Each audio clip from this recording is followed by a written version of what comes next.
I'm going to show you how to get that wobble out of your ceiling fan. You can hear mine's making noises.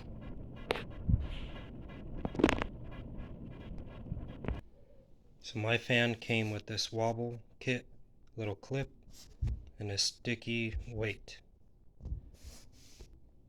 What I'm going to do is use this clip and I'm going to put it on the back side of the blade, and I'm going to do it on every single blade until I find the blade that has the least wobble. So I determined this blade gives me the least wobble, and I'm going to take that sticky pad and put it in the center on top.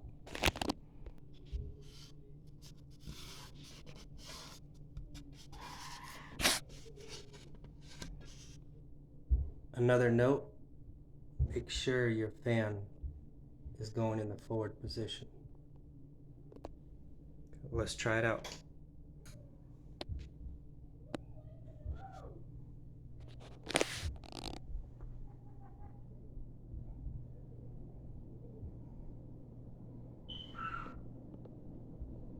So there you go.